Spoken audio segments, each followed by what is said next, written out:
Hello everyone.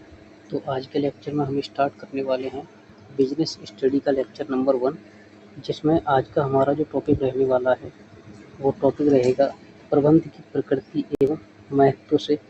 ठीक है, तो चलिए स्टार्ट करते हैं आज के लेक्चर को। सबसे पहले बात करते हैं हम इसकी डेफिनेशन की। तो प्रबंध के अर्थ की बात करें हम, तो प्रबंध का मतलब क्या होता है? दूसरे व्यक्तियों से काम कराना, यानी कि प्रबंध एक ऐसी कला होती है जहाँ पर दूसरे लोगों से काम करवाया जाता है। साफ साफ यहाँ पर मेंशन भी है कि प्रबंध दूसरों से कार्य कराने की एक क्या है, कला है। मतलब क्या होता है? प्रबंध यानी कि एक मैनेजर होता है जो कि लोगों को परसुएड करता है, यानी कि लोगों से काम करवाना चाहता है। ठीक है, और डीप में अगर हम बात करें तो मैनेजमेंट जो होता है यानी प्रबंध जो होता है एक ऐसी प्रक्रिया होती है जिसके द्वारा संगठन के जो लक्ष्य होते हैं, यानी कि जो भी ऑर्गेनाइजेशन होती है जो वर्क कर रही होती है, वो जो ऑब्जेक्ट अचीव करना चाहती है उसको एक अच्छे ढंग से और कुशलतापूर्वक प्राप्त करने में हेल्प करता है ये। ठीक है, यानी कि कैसे कोई भी फर्म, कोई भी कंपनी अपने ऑब्जेक्ट को एक अच्छे तरीके से अचीव कर सकती है, उसमें ये हेल्प करता है। क्योंकि अगर मान लीजिए चीज़ें अच्छे तरीके से मैनेज नहीं होगी तो आपको जो भी लक्ष्य आपको प्राप्त करने होंगे, जो भी कार्य आपको करना होगा, वो एक उतने अच्छे तरीके से नहीं हो सकता है। ठीक है, अगर हम बात करें यहाँ पर प्रभावी की, तो प्रभावी का मतलब होता है काम को समय पर पूरा करना। ठीक है, प्रभावी का मतलब क्या होता है? काम को समय पर पूरा करना।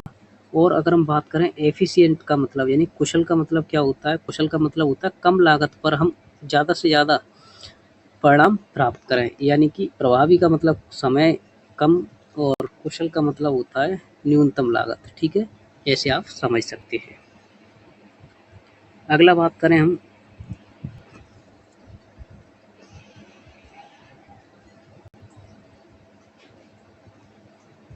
ठीक है, अगली बात करते हैं प्रबंध की कुछ विशेषताओं की।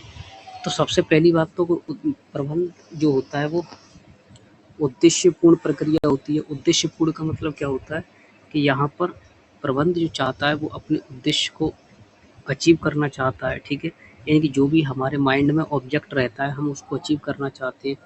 किस लिए हमने वर्क स्टार्ट किया था उस कार्य को हमें, है ना, अच्छे ढंग से करना और उसके ऑब्जेक्ट को अचीव करना। ठीक है, अगला है सर्वव्यापी। सर्वव्यापी का मतलब क्या होता है कि एक सिंगल डिपार्टमेंट या सिंगल ऐसा काम नहीं है जिसमें हम ये कहते हैं कि प्रबंध की ज़रूरत नहीं पड़ेगी हमें। ठीक है, तो प्रबंध एक ऐसा सिस्टम है, एक ऐसी चीज़ है जो कि हमें सभी जगहों पर, सभी संगठनों में आवश्यक हो जाता है। ये बिना इसके कार्य तो हो सकता है, बट इतने अच्छे तरीके से होगा ये कहना पॉसिबल नहीं है। तो सीधी सी बात है कि प्रबंध सर्वव्यापी है। सर्वव्यापी का मतलब क्या होता है कि हर जगह एप्लीकेबल है, सभी जगह हम इसको जो वो अप्लाई कर सकते हैं। ठीक है, अगला है प्रबंध बहुआयामी है। बहुआयामी का मतलब क्या होता है कि कार्य और लोग और संचालन, इन सारी चीज़ों में इसको हम जो वो मल्टी डायमेंशनल है ना, कार्य, लोग, संचालन, ये सारी चीज़ों को जोड़ कर चलता है ना। मल्टी डायमेंशनल का मतलब क्या हो गया कि काम लोगों के द्वारा करा जाता है, यानी कि संचालन किया जाता है उसका। ये सारी चीज़ें एक दूसरे से क्या है, जुड़ी हुई हैं। ठीक है, अगला है निरंतर प्रक्रिया। निरंतर का मतलब क्या होता है कि आप ये कह दें कि हमने मैनेजमेंट कर लिया और कार्य हमारा चलता रहेगा, वैसा पॉसिबल नहीं है।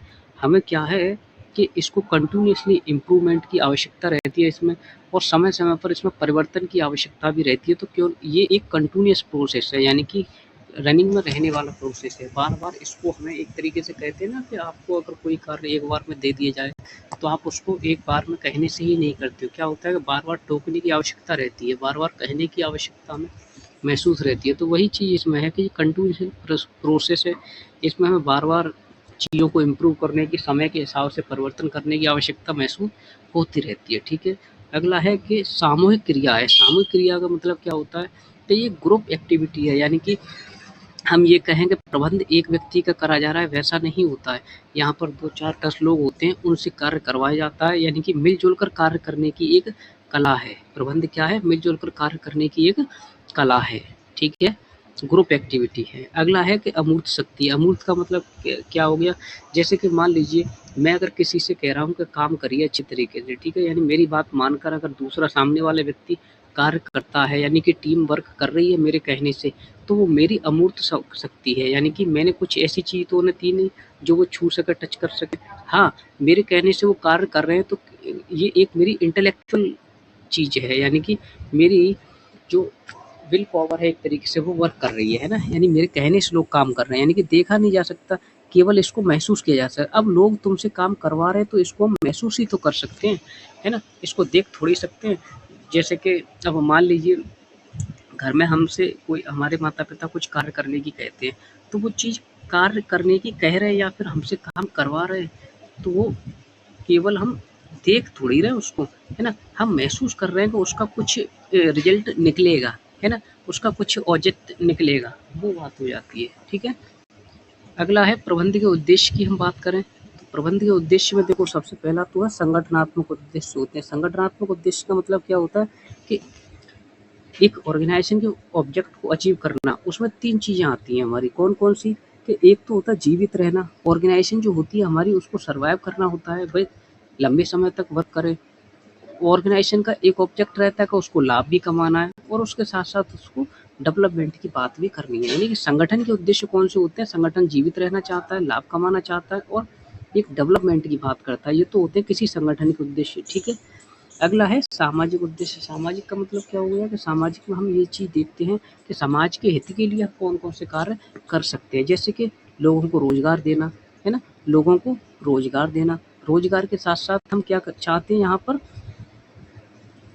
रोज़गार के साथ-साथ हम चाहते हैं यहाँ पर कि उनको एनवायरनमेंट से भी प्रोटेक्ट करना है हमें, एनवायरनमेंट सिक्योरिटी भी देनी है, हमें उच्च गुणवत्ता वाली वस्तुओं को उत्पादित करना है जिससे कि लोगों को हार्मफुल ना रहें, वो मतलब लोगों के वेलफेयर के लिए चीज़ें उपलब्ध करवा सके। ठीक है, समाज के हित की बात, हमने रोजगार की बात करी, हमने पर्यावरण की बात करी और हमने हाई क्वालिटी गुड्स की बात करी।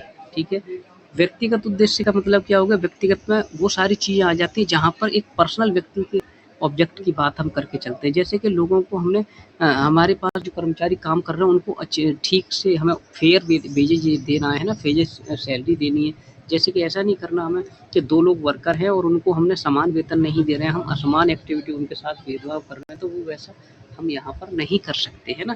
अच्छे कार्य की स्थिति हमें उनको ठीक एनवायरनमेंट जो करवाना है अवेलेबल, और विकास के अवसर भी उनको देने हैं कि उन लोगों का प्रमोशन वगैरह ये सारी चीज़ें होती रहें। ठीक है, तो कुछ थे हमारे संगठनात्मक जो हमारी ऑर्गेनाइजेशन के काम थे, कुछ समाज के हित में थे और कुछ व्यक्ति के पर्सनल ऑब्जेक्ट भी यहाँ पर हमने बात करी थी।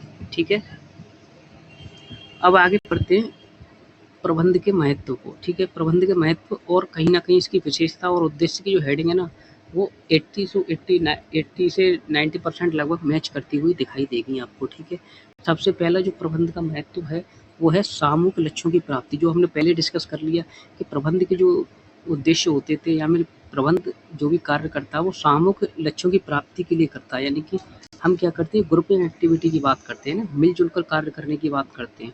ठीक है, कार्य क्षमता की अगर हम बात करें तो इसमें वृद्धि लाना, जिससे कि लागत हमारी कम से कम आए और जो वर्क हमारा एफिशिएंटली हो सके। ठीक है, वो सारी चीज़ें। गतिशील का मतलब कंटिन्यूअस प्रोसेस है, ये भी हमने बात करी थी इसकी। ठीक है, कंटिन्यूअस प्रोसेस है, वातावरण के बदलते रहने के साथ साथ हमें क्या है, चेंजेस लाने की आवश्यकता रहती है। ठीक है, हमें समय समय पर परिवर्तन करते रहना चाहिए। व्यक्तिगत उद्देश्यों की प्राप्ति भी रहती है हमें यहाँ पर कि भाई लोगों के वेलफेयर के लिए भी हम वर्क करके चलना है ना।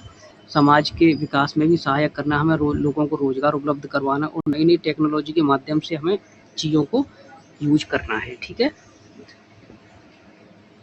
अगला पॉइंट है कि प्रबंध कला को कला क्यों कहते हैं। देखो यहाँ पर ये देखा जाता है कि जैसे कि कला का मतलब होता है इच्छित परिणाम को प्राप्त करने का व्यवस्थित यानी कि ज्ञान का व्यक्तिगत उपयोग।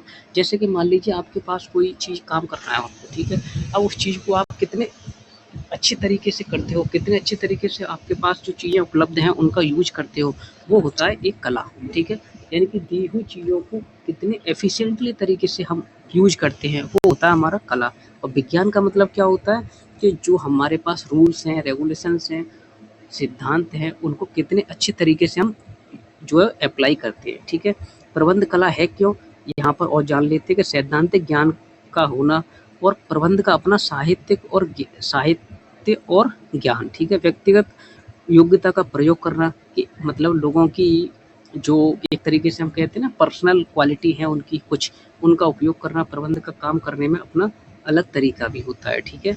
व्यवहार और रचनात्मकता पर आधारित होता है, ये अनुभव और एक्सपीरियंस वगैरह चीज़ों पर आधारित रहता है ये, ठीक है, कला, क्योंकि भाई कितने अच्छे तरीके से हम काम कर रहे हैं वो सारी चीज़ें देखी जा रही है, तो कहीं ना कहीं उन चीज़ों की बात यहाँ पर कर ली जाती है, ठीक है। आगे बात करते हैं यहाँ पर कि विज्ञान क्यों बोला जाता है। विज्ञान का मतलब ज्ञान का समूह, ठीक है, वहाँ पर व्यावहारिक ज्ञान की बात हो रही थी, यहाँ पर विज्ञान की साइंटिफिक तरीके से बात हो रही है यहाँ पर, ठीक है। देखो यहाँ पर साफ साफ मेंशन है कि सिद्धांत और नियमों का पालन करके चलना, हमें परीक्षण पर यानी कि एक्सपीरियंस पर आधारित हमें काम करना, हमारे को जो अनुभव होंगे और जो एक्सपेरिमेंट वगैरह होंगे ना, उन सारी चीज़ों को देख रेख करके हमें चलना होता है, ठीक है।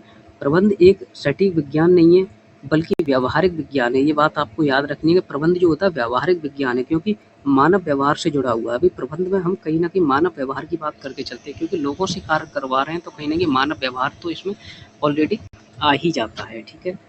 प्रबंध एक पेशा है, इसको भी समझ लेते हैं।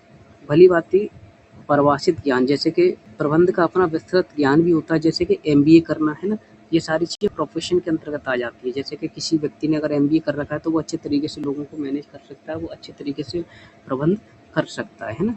प्रतिबंधित प्रवेश क्या है, डॉक्टर या वकील की तरह अभी कोई विशिष्ट डिग्री कानूनी रूप से अनिवार्य नहीं की गई है, किस चीज़ में, प्रबंध में, ठीक है। हालांकि MBA करने वालों को एक अच्छा ज्ञान हो जाता है, जिनको जल्दी हायर कर लेती हैं कंपनियां, बट हाँ हम ये कहें कि मैंडेटरी है ऐसा, तो ये अभी नहीं किया गया, ठीक है। पेशेवर संघ AIMI जैसी संस्थाएं हैं, इनसे जुड़ना अनिवार्य अभी फिलहाल नहीं करा गया है, ठीक है। वो सारी चीज़ें आपको यहाँ पर याद रखनी है। प्रबंध के 3 स्तर होते हैं, ये भी चीज़ें आप ध्यान रखना, ठीक है। कौन कौन से होते हैं, एक तो होता है उच्च स्तरीय प्रबंध, एक मध्य होता है और एक निम्न होता है। यहाँ से क्वेश्चन कई बार आपसे पूछा गया है, ठीक है। आपको यहाँ पर ये ध्यान रखना है केवल कि उच्च में कौन आता है, मध्य में कौन आता है और निम्न में कौन आता है, ठीक है। उच्च का मतलब हाई लेवल, टॉप लेवल की बात हम कर रहे हैं, तो यहाँ पर CEO आ जाएगा, डायरेक्टर आ जाएगा और बोर्ड ऑफ डायरेक्टर की बात हम करते हैं, ठीक है। ये लोग काम क्या करते हैं, ये पॉलिसी बनाते हैं और ऑर्गेनाइजेशन के लक्ष्य को निर्धारित करते हैं कि क्या हमें अचीव करना है, ठीक है। हम बात करते हैं यहाँ पर कि मध्य स्तर की जो मिडिल मैन होते हैं, यहाँ पर डिपार्टमेंट के हेड आ जाते हैं, जैसे कि सेल्स डिपार्टमेंट का हेड हो गया, परचेज डिपार्टमेंट के हेड हो गया, फाइनेंस डिपार्टमेंट का हेड हो गया, है ना।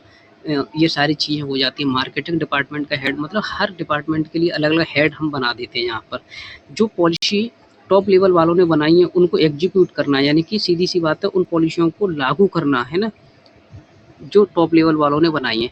अब लोअर लेवल वाले में क्या आ जाते हैं, लोअर में आ जाते हैं सुपरवाइजर और फोरमैन, जो वर्कर से काम करवाते हैं, ठीक है। बात क्लियर है। अब अगला पॉइंट है हमारा प्रबंध के सार का, ठीक है।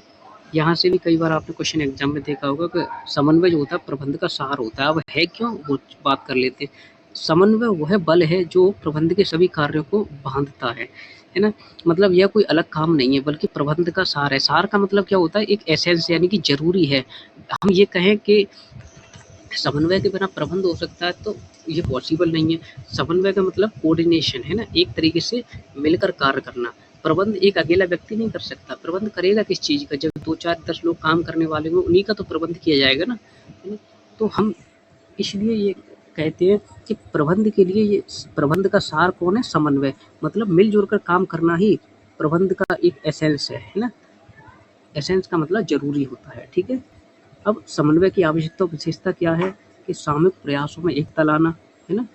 समूह के प्रयास जो होते हैं उनमें एकता लाना, कार्य को निरंतर करते रहना और सभी स्तर के प्रबंधकों का महत्वपूर्ण उत्तरदायित्व भी रहता है। मैं समन्वय को एक अलग चैप्टर है, वहाँ पर डिटेल में समझाऊंगा। फिलहाल के लिए यहाँ पर इतना ही आप समझ सकते हैं, ठीक है। तो यही कुछ था आज के लेक्चर में हमारा। आपको क्या करना है मैं यहाँ पर बता दूँ। एक तो यहाँ पर आपको ये वाली जो डेफिनेशन दे रखी है ना, ये डेफिनेशन नोट कर लेनी है, ठीक है। उसके बाद आपको विशेषताएं नोट करनी है। विशेषताओं के बाद ये उद्देश्य 3 ये पूछे जाते हैं, ये लिख लेने हैं चार्ट फॉर्म में, ठीक है। प्रबंध के उद्देश्य ऊपर हेडिंग डालेंगे और 3 भागों में बांट के फिर उनके अंदर जो पॉइंट दे रखे हैं इनको लिखेंगे और महत्व के पॉइंट को भी आप लिख लेंगे। कला और ये विज्ञान की आपको आवश्यकता नहीं है लिखने की, ऐसे ही समझ लेना, ठीक है। और एक ये प्रबंध के स्तर को ये 3 भागों में बांटा गया, इनको लिख लेंगे इनके एग्जाम्पल के साथ साथ, ठीक है। और जो समन्वय को थोड़ा-सा ऐसे ही समझ लेना, इसको डिटेल में जब कराऊँगा तो वहाँ से नोट कर लेना, ठीक है? तो यही था आज के लेक्चर में। लेक्चर अच्छा लगा आपको तो लाइक कीजिए, चैनल को सब्सक्राइब कीजिए और नेक्स्ट पार्ट भी इसका आपको जल्दी ही देखने के लिए मिलेगा। Thank you.